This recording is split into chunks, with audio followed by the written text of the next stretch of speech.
Natural language processing is the field devoted to methods and algorithms for processing human, in other words, natural language, for computers to use. So it's all about developing algorithms to help a computer understand human or natural language.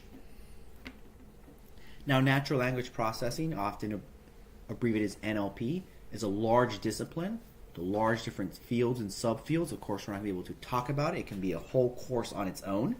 But we're going to talk about the relevant parts of natural language processing that most interest us, specifically things that we need to do, need to learn, so we can train a machine learning model to work with text data. Given text data, what do you think are some of your concerns when working with text data? What are some concerns with text? Perhaps something that's different with text that make it unique compared to other data types, other forms of data we've encountered so far in this course. Well, text data is unstructured. Right, we just have words, sentences, paragraphs, and so forth. It's not clear. It's not, at least to me, it's not clear what you consider an observation. What is a single row? We don't have data in a structured format. What are the columns? What are the features when we're working with text? It's not obvious. So you can think when we're working with natural language, with text data, there's going to be a lot of pre-processing, a lot of steps involved in our workflow to get our data into the right format for a predictor or for some unsupervised or supervised machine learning model. So there's going to be a lot of upstream processing. And for these lectures, we're less concerned about specific machine learning models like support vector machine and random forest. We're more concerned about methods we can use in our data such that we can extract out, boost the signal that's buried in there, so a machine learning model can use that signal, understand the patterns, understand the structure to do whatever task we want to do. Now, with natural language processing, several applications include sentiment analysis, topic modeling, and language translations. Let's discuss certain key words when we talk about natural language processing. We have the word corpus. The corpus just stands for the body collection of text being investigated, and corpus is just Latin for body.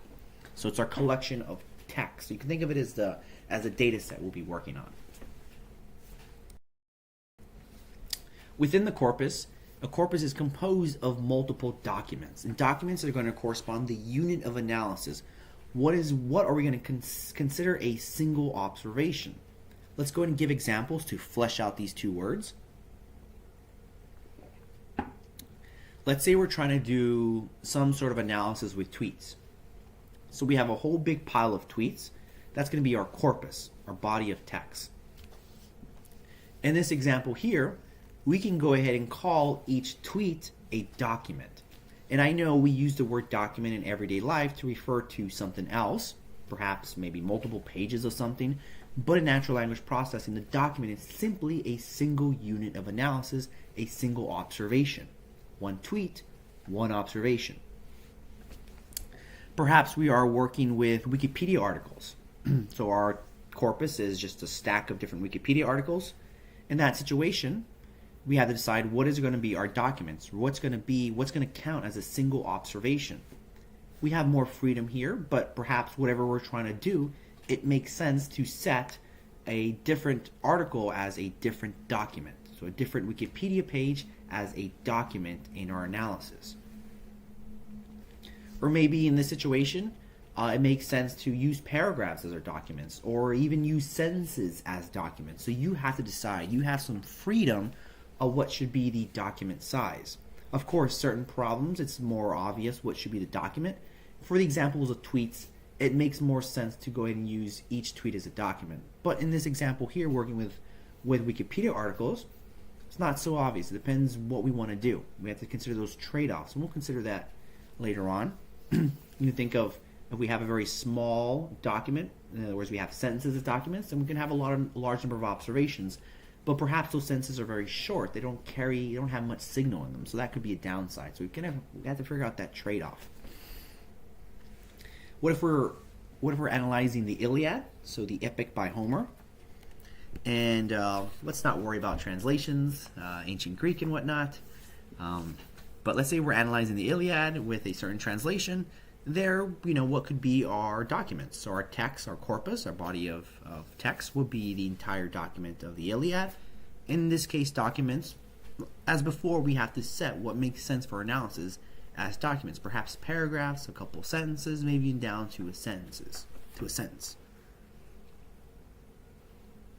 So for this notebook, one of the things we want to do as a test case, an example to showcase natural language processing, is can we build a classifier to discern homonyms?